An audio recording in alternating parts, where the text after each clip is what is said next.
It's Spoilerin time, ladies and gentlemen. On this episode, we are going to spoil episode 13 of season 6 of Justified. That's the series finale of Justified. We're done. We're done with Justified. After this episode, what will be next? We're going to talk about that. Also, season 2, episode 3 of Preacher. Bryce and Brian are going to talk about Nobody Speak. Justin Robert Young is going to join us to talk about Spider-Man Homecoming. But Brian Brushwood, I'm Tom Merritt. He's Justin Robert Young. Yeah, is that what we do now on the show, is just name names? Hi, Justin Robert Young. I'm Brian Brushwood. Hi, Tom. Hi, Brian. What's going on? Hey, man, should we just dive straight into to the summary movie draft? Yes, we should.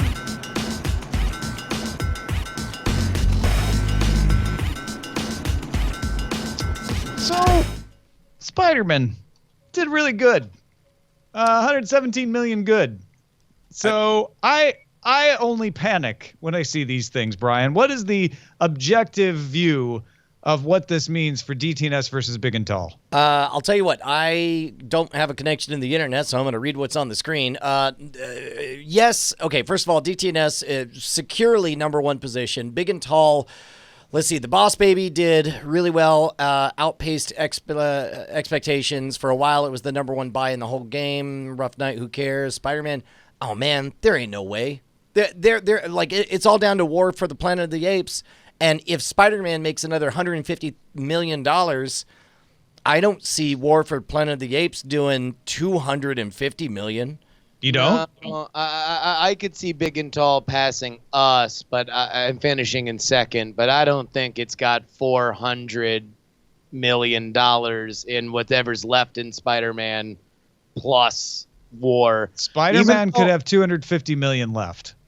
Wonder Woman's at $368 million, and it opened at $104 million. Yeah. Okay, so the real question, I still think that you've got number one place locked, but the question is, can we get bumped from number two? And I'm going to say that that's fairly likely. Yeah. I would agree with that. I think, even if it has another 200 in it, you're not going to get, or 250 in it, you're not going to get another 150 out of War for the Planet of the Apes, I don't think. Yeah. I mean, it's got people calling it the best movie of the year. Which one? Planet of the Apes? War. Yeah, War for the Planet of the Apes. It doesn't have star power, though. That's the problem that's plagued that franchise, is that but it's got apes. That studio won't market Andy Serkis as the greatest actor of his generation. And I really think that that's a mistake by them to not put him out on every platform, on every talk show saying, this is the future of movie making, and he is the nexus of it. Yeah, I'll tell you what, it's so good. I realized on the way back from seeing Baby Driver last night that I was like, oh man, Bonnie, you haven't watched any of the new Planet of the Apes. She's like, well, I saw the one with Marky Mark. And I was like, oh, you have a wonderful journey ahead of you, girl. Like, if that's the last one you remember is the one from the early 2000s. It's a great first two chapters. And if the third one is as good as it looks, it's going to be amazing. It's going to be amazing. All right. Let's move on to Spider-Man Homecoming so we can get Justin Robert Young's opinion before he has to jump out of here. And it's been a couple weeks since I saw it. I don't have much to change my opinion over that time. I still think it was good. I still think Tom Holland was great. What do you think, Justin? I was actually kind of revising my expectations based on the fact that you weren't raving about it, because I knew you'd seen it and you were kind of measured in your praise. And so I was like, okay, I was expecting something kind of like Wonder Woman, where they get the good things right, and it's very, very good that it exists, but ultimately you can kind of dwell on some of the flaws. I was wholly unprepared for the fact that I loved the script. I thought that if you're going to compare it to a movie like Wonder Woman, it gets not only the character right, which Wonder Woman did, but it really nailed down an amazing villain and a good resolution that appropriately were kind of latched in high school. All of the conflicts and motivations that Spider-Man has are, can I balance this thing that I'm way too excited about, more so than all the adults are allowing me to be, with my school class trip, right? and let me navigate the fact that even the bully in this movie is a nerd, which is great. The hormones, the best friend, who he's going to take to the homecoming dance. While meanwhile, Michael Keaton, who I think needs to be in every movie at all times, is the Vulture, who is facing all the kind of conflicts that we had previously been given for Spider-Man over the previous incarnations, which are like, how do I survive? How do I make money? How do I balance what I do against the safety of my family? And obviously the Vulture takes far more darker conclusions to those questions, but ultimately he's a sympathetic enough guy that you care about him making the decisions that he makes, and you understand it, where he kind of consistently sort of shows, mercy to a point where, he doesn't want to be the one who just rips off the kid's head. Yeah, going in that reverse order, even the one time we see the Vulture straight up murder someone, it's an accident. And and granted, if anyone deserved to get totally killed right in the face, it was that guy. But he turns and he's like, "Oh, I thought it was the anti-grav." Yeah, well, what are you gonna do? Hey, you're the shocker now. I think this is gonna sound like I'm so in love with this villain that he's the best one ever. But can you name a single MCU villain that is more interesting than the Vulture? I could do maybe Dr. Octopus from Spider-Man 2. I can never remember the villains, but I don't know if that's a problem with the villains or my own memory. I mean, maybe I would say Loki. Loki yes. in Yes. Thor, I think was multifaceted. There are certainly Loki in Thor and well, Avengers. name the villains from the MCU. I mean, you could go straight through the movie. You got going back Thanos. Starting with Ironmonger. Yes, Thanos. What's the opposite Hulk guy? Abomination. Yeah, Abomination. I gotta tell you, they're not sticking the way the Vulture did. Of all the Spider-Man villains, I didn't expect the Vulture. You know what? The closest the Vulture's goofy. In the comic, the Vulture is a guy with a rough collar and some wings. Like, he is a goofy villain, and they turned him into something really, really interesting. And they gave him a good, legitimate reason for having that similar nod to that goofy collar, is that he's wearing an old bomber jacket because he's an old guy doing an old guy thing. Well, if I'm going to fly around, I should wear a bomber jacket because I'm a blue collar schlub.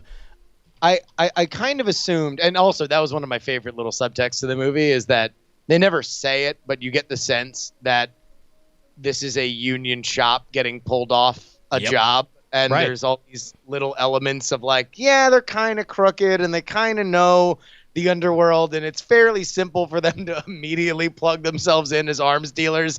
But that like this private-public partnership pushes out this union shop that now just reestablishes themselves in the underworld. Is just really cool. So quick question. Were either of you guys familiar with the Marvel comic property Damage Control that was about the they kind of took the framework of what you saw from the Vulture's crew was really the story of Damage Control. It was kind of a union bunch of schlubs that had to clean up after every big disaster that ever happened. And in this case, they subverted it. They made Damage Control a government entity that was soulless and cold, and instead they took the interesting characters from Damage Control and made them the backdrop for the Vulture, which I thought was really interesting. I was not, but I loved that whole little crew. I thought that little interesting element up top was really cool and added dimensions. And the one thing that I did kind of expect from the movie was, as soon as you cast Michael Keaton as the Vulture, which is historically portrayed to be an old character, right? He's normally like ancient when he's flying around in his dumb little suit. That Michael Keaton, obviously one of the iconic beginning of movie of the modern movie superhero genre, Batman, right? Now playing the villain in this younger person story. You kind of expected there to be a little old versus young, but where they brought it and how well they did it, that it wasn't just youth versus age. It was dad versus first boyfriend, right? Yep. Like that is the ultimate iconic sort of meeting of the minds there in our kind of public lexicon. So, By the way, full on gasps from both of my daughters that moment that the door opens and you see Michael Keaton, and from myself as well. Full on got me. Never occurred to me that they were going to set up that whole, oh, wait, we know each other moment. And I also like what they did with MJ, where we didn't know it was MJ the whole time. Well, and they subverted all of the of the I don't want to say stereotypes. They subverted all of the depictions. You know, Flash as a very, very smart yet irresponsibly quick on the trigger player in academic decathlon. MJ as this, you know, this doesn't care. You know, not the most popular kid, this anti-person or anti-popularity token. I loved Spider-Man having a buddy to tell the truth to, and it was great. It was really great. I didn't expect it to be that great, and it really was. It's not top 10 Marvel movie like Doctor Strange, you know, but I was so giddy experiencing it. I would almost disagree. To me, it's one of the best Marvel movies in my mind, and I kind of find the insistent kind of like rankings a little tiresome at a certain point, but man, it felt refreshing in a way that a Marvel movie, you know, even Doctor Strange to me was kind of a subversion of some of the understood tropes of what is the Marvel story, right? This just felt kind of fresh and different. I just really liked it, and I like the fact that they credited 6 writers because if you pay attention to some of the some of the way that those scripts go, usually all those Marvel movies have multiple writers on them, so it was cool to see all of them get credited. I'll tell you what, man, I was grinning ear to ear the moment that the Marvel comic book flashing logo started up, and it was an orchestral version of the classic 1960s Spider-Man theme song. A nice touch. That like that was a great inoculation where it's like, we're gonna have a good time. We all know who Spider-Man is. Buckle up, it's gonna be great. All right, Justin, I know we got to let you go. Thanks, man, for joining us. One last time, folks, actionnewsgame.com. Absolutely. There it is, actionnewsgame.com. Thank you guys for supporting me. I'll see you later. All right. Goodbye, man. All right, so we're going to move on and talk about Nobody Speak, which is a documentary that you and Bryce have seen, but I have not. Yeah, I mean, we'll do the broad strokes. I think we encapsulated. On a documentary, it's kind of hard to spoil because it's about what things actually happened. I'll tell you, it's a testament to the counterintuitive thesis that they're running on this, that the mere fact of me giving my interpretation of it was instantly responded to in some of the chat room by saying, like, I don't care what this dumb movie says, you'll never get me to believe anything other than Gawker should have been set fire to. Screw it.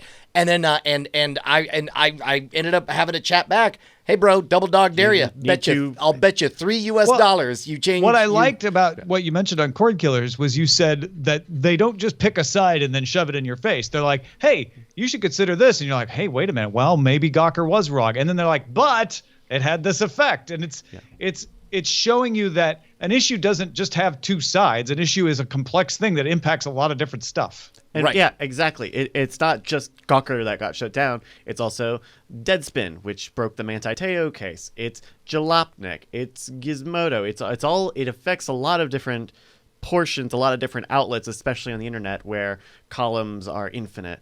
But then in the second act, you get for whatever you think about Gawker, you get a much more harder to defend act of like, no, this was a legitimate newspaper.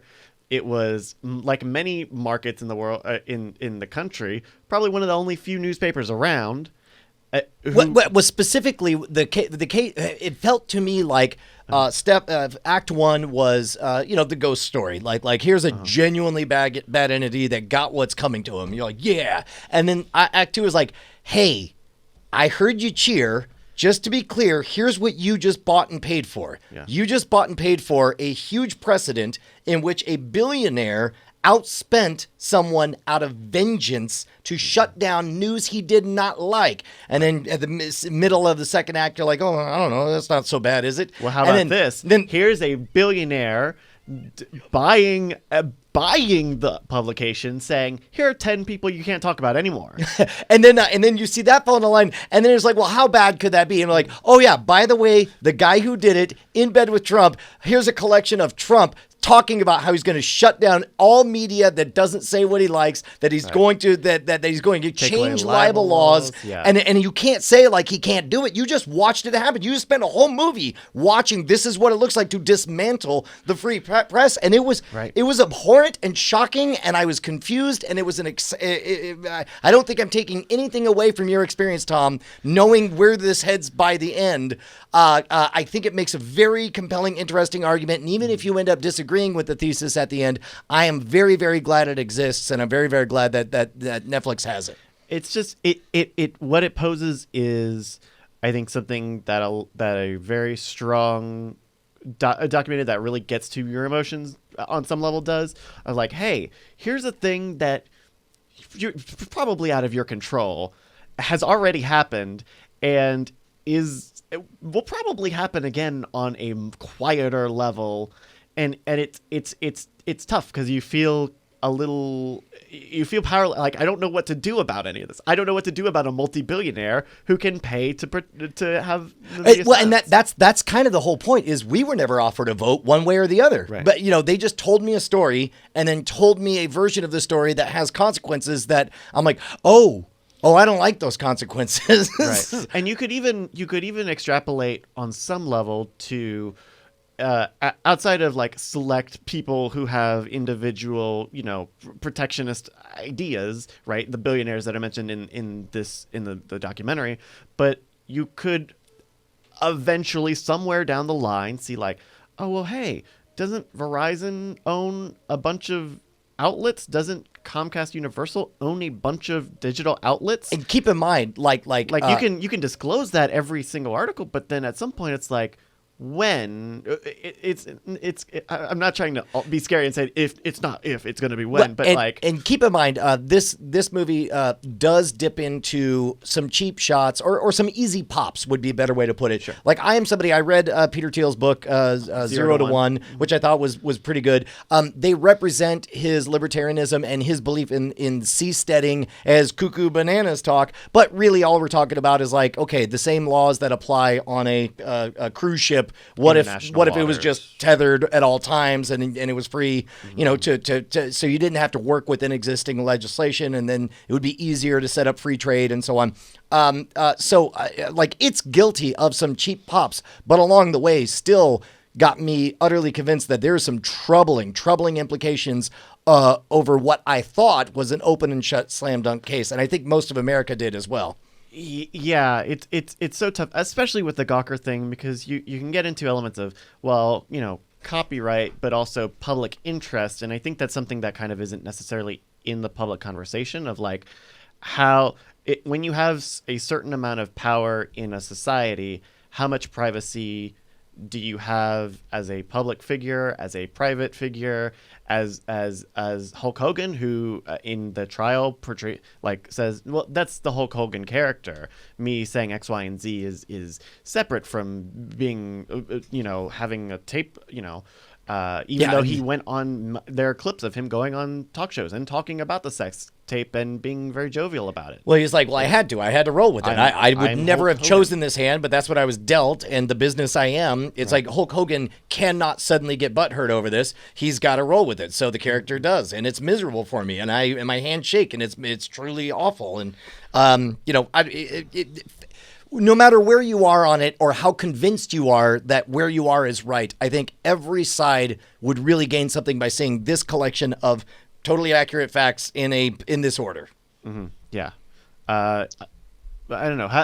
Tom, you obviously haven't seen it, but I feel like you have heard at least parts of these actual stories. Mm-hmm. Like, do you? I don't know what impressions you can. Yeah, I don't know if we just upped or drove down the chances that you'll watch it. I can't add anything because I haven't seen it. Because your premise, which is really good, is no matter what you think you know, you're going to know more and understand this better once you've seen this documentary. Yeah. Right. So, I mean, you would think that at the end of this segment, people who are listening to this will have seen it. But if you haven't, go check out Nobody Speak. I think that's maybe my only takeaway is, or tough takeaway is like I don't know what to do. Yeah, no, you're going to be left feeling like I don't know, man, that sucks. Yeah. That really sucks. That's all you're going to be left with. But it's going to be you're not going to come out of any documentary with a solution, but it's going to be in your brain from then on, and maybe you'll start putting some things together later, or at least it informs your opinion about other things, and that's always a good thing. Let's go drink in New Orleans with the preacher. He's just going on a pub crawl, basically, looking for God. Can I tell you, man, I am loving, among other things, I'm weirdly loving the fact that Bonnie's tapped out. That this show is just like, she's like, too gross for me. I'm out. I don't like the gore. I don't like the killing. Yeah. I don't like the violence. I don't like the suicide stuff. So much fun having this as my dirty little secret to watch, and just I love how ridiculous it is. Eugene, oh hi, there's Hitler. Well, because of course, why? Who else would be there in hell? I love this film noir story. I love how creepy and strange this. It's like they're not even talking to the same person when Cassidy talks about his friend Dennis and how happy he is to be there and so on. And I love. You've had that experience, and in fact, I have had that experience in New Orleans, where a friend was like, "Yeah, we're gonna stay with this person. She's great. You know, she'll have no problem." And then feeling like she has a problem with us staying here. Also, she has multiple personality disorder, which you didn't mention before we started. You know, like, oh wait, that was a real thing in your life? No, that's a real story. Yeah. Wow. And it happened in New Orleans. So watching this episode, I'm like, oh, yeah, no, going and staying with the person and being led, to believe that things are better than they certainly appear is a real thing. And I also, I don't know if they're going to keep doing this, but I love that we've had a Texas road trip. Yep. We've had a Las Vegas episode. Yep. Now we have a New Orleans episode. Like, I'm excited about where we go next. I incredibly dug the implication that a governmental agency has figured out, oh, hey, it would be useful to have the ability to just speak words and cause people to obey them no matter what. Yeah, no, it's worth sending agents. And what was the name of the operation that she described? I don't remember. I don't remember off the top of my head now. It was something that indicated that there was an upstairs that would be rather unpleasant if they got a hold of Jesse. And from what we've seen so far, it doesn't look like it'll be too difficult to slap a muzzle on him and throw him into a hole somewhere. I don't know. I'm loving it. It's constantly shifting tone is an utter joy to me, because they keep it's after the fact something happens, and I was like, how on earth did they keep me engaged through that? And then I go back and I see the brilliance of, oh, they primed me with this. They did this to kind of reset my palate about what's too cheesy to go along with or whatever. It's great. I'm still deeply in love with all three of our main characters. And one of the things I love about Preacher is one of the things that attracted me to Justified, which was the patter. I just love hearing them talk. The difference between those two shows is Preacher isn't trying to be a real life, story in any sense. It's just having fun, and it wants to be cohesive and wants to have its own internal logic. But like you say, it's setting your palate at a level you're like, no, this is the kind of silliness, this is the level we're going to have, so just get used to that, and then all of this is going to be a fun ride. Yeah, man. All right, let's talk about Justified, the series ender, where I really enjoyed where we got in a lot of ways. Didn't necessarily enjoy how we got there. Particularly when Art just let Raylan go. I was waiting, like, here it is. This entire series, we have been building up with Art, watching him with the money, watching him with Ava, watching him with this. This is the moment that all of that is going to pay off, and Art is finally going to let him have what for about all of this stuff. And instead, it was like, oh, okay, Raylan. To be honest, though, they sort of wrote themselves into that corner because Raylan was never, ever truly corrupt in the viewer's mind, right? He was never guilty of anything. As a result, and Art was always the touchstone who saw things the way we see it. He understood that rules are rules, and at some point you have to cut through it. And I think the show suffered for Raylan not being guilty. I never felt conflicted about Raylan ever. The worst I remember him doing either, but I kept waiting for. I'm like, the only reason you're showing this and bringing up this question is it's going to come back to bite Raylan. Well, in a way, it did. They put the bolo out on him, right? But I was like, and where this could lead, that I would be satisfied. And maybe this wouldn't have satisfied you, but for me, it should have been Art blowing up at Raylan and saying, I have turned my blind eye to this and this and this, and you're a good marshal, but I cannot do this anymore, Raylan. This is one step too far. And then Raylan talking him out of it.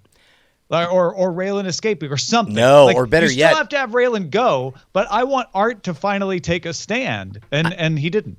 And it just felt cheap. All I've wanted this entire series long is for Raylan to face real consequences. And I feel like the series ended, and I never once saw him face true consequences on anything. I know, and I think you are looking for the more of the shield in Justified than I am. Sure, and that's totally fair. I've never been hung up on Raylan facing consequences. I just wanted to see the journey pay off, what the journey that they gave us pay off, and I didn't feel it paid off there. On the other hand, I feel like all that they did with Boyd and Raylan did pay off. Yeah, I don't know. At some point, I don't know, 2 episodes, I went back and looked through the last season. Man, we've been on a journey. Do you realize Dickie Bennett was still around? Or was it Dickie? No, it was the dumber one. Well, Dickie Bennett was still around, but you're talking about the other cousin. Not Bennett. Alligator teeth. Alligator teeth. Why can't we remember his name? Something. But yeah. Jesus from. Dickie Bennett was Jesus. Dickie Bennett was Jesus. Yeah. So at any rate, 2 episodes ago we see Boyd get shot. Then last episode we see him get blowed up, and then he's still walking around. I get it. He's immortal. That's his superpower, right? Which reduced my interest in Boyd, and I think that was the real bummer. Is the series didn't have. The fortitude. The series did not challenge me by doing something like giving me truly tragic consequences for Raylan. It also denied me the pleasure of seeing true justice meted out to Boyd. Instead, we see him, back in jail again, doing his old same game, same as we saw him at the beginning. So essentially, we just see Boyd going in a circle. I don't have to have every story end that way. I actually like stories to show me something that's like, hey, you know what? Not every ending is clean. Not every ending, sees the hero right away and the villain get his just desserts. Sure. So I'm not okay with Art. That bothered me. I'm okay with Raylan, but I am a little more on your side there. Where like, Raylan's story never really had a punch. Well, and likewise, I am fine with Boyd's story though, and the reason I'm fine with Boyd's story is Boyd keeps doing what he's doing, and it shows that Raylan is the better man. That he didn't kill Boyd, and yet Raylan twists the knife for 2 reasons when he tells him Ava's dead. For one reason is to protect Ava, and once again Raylan compromising his ethics by doing that. But the other reason is to twist the knife in Boyd because he knows that's going to hurt Boyd more than anything. Sure, but the biggest Raylan conflict we get is him up against a punk kid named Boone, who we met 5 episodes ago, and I never really was afraid of. That shootout, though. That's fine. But in an alternate universe, imagine what an amazing... And plus also, like, Boone is literally playing pretend Raylan the whole time. He's like, oh, I like you. I'm going to get a hat like that. I'm pretending to be you. Oh, me pretending to be you is not as good as you. What a surprise to everyone at home. But what in an alternate reality... You could have everything. Was almost as good at it, but go ahead. In an alternate reality, it might have been more interesting to me to see this big face-off between Raylan and Boyd, and let's say both of them went away and the characters never changed. But what if the real consequences were because of their unending, dogfight over a bone, all of Harlan burned to the ground, that's the Shield, right? That's a different show, and that's a fine show. I don't have to have that show personally. Yeah, okay. I just feel like it would have been, whatever. It's a difference between a roller coaster and a novel, and I think I was wanting a novel, and instead we got a fine theme park ride in which characters walked on screen, announced their motivation, took you for a loop-de-loop, and then announced, "I'm leaving now. I hope I don't come back later." I don't see it as bad as that. But I get what you're saying. I think the roller coaster metaphor versus the novel is fair. I don't think it was on rails per se, but it certainly wasn't. It wasn't everything's going to burn. To me, it was just more realistic in those ways. It's very unrealistic in other ways, but it's realistic of like, yeah, you know what doesn't happen? Everything burns. You know what doesn't happen? Everyone gets their just desserts. You know what does happen? People just keep going on. And I think the risk in telling that story is the reaction you're having, which is, and that's boring because that's real life. And I didn't really care because the stakes weren't high enough. I think they were high enough to keep me interested though. And I did overall think most of it was satisfying all the way through. And I was actually surprised by Ava's ending, and I'm still not sure whether I like it or not, whether I'm on the Raylan or the art side with Ava. I really like Boyd's ending though. I mean, for some reason. Man, Boyd's ending was the least interesting. Ava's was middling for me, but man, did I love that vignette. 4 years later, he's divorced, as of course he would be. You know, someone else looking after his daughter, co-parenting, doing his thing. And he down gets in along with Florida. that guy. Okay. Pleasant enough. Loved all of that. Believed every second of that.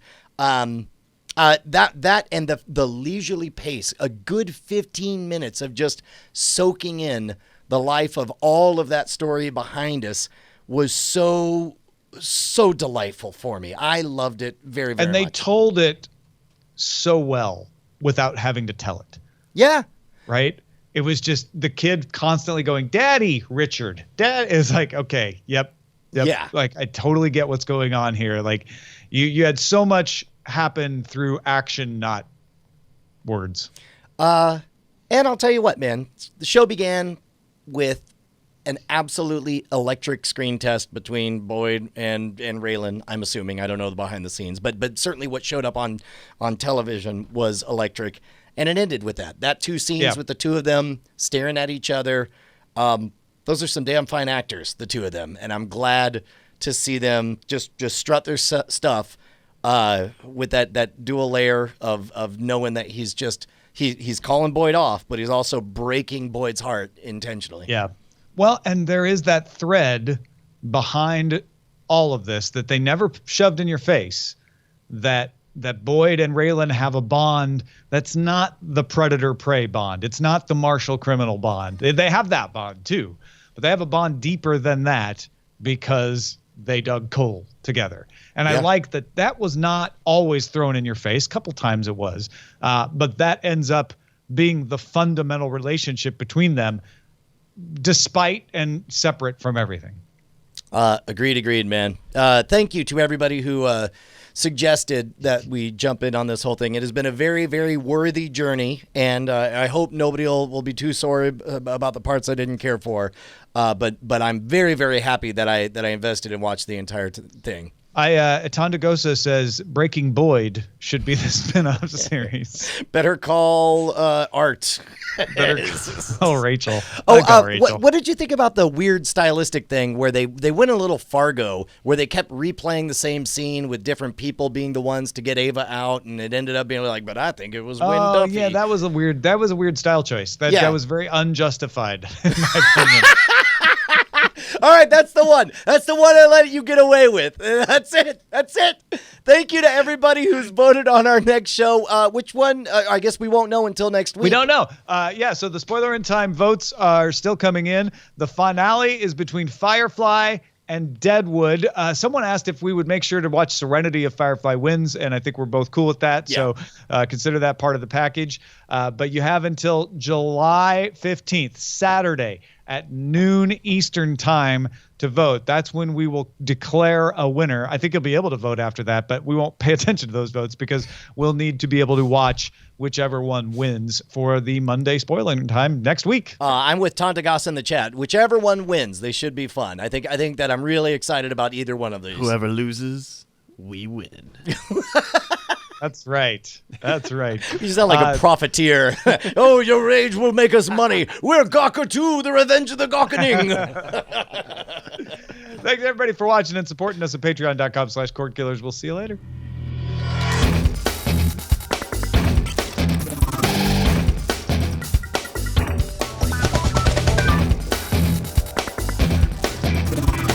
Diamond Club hopes you have enjoyed this program.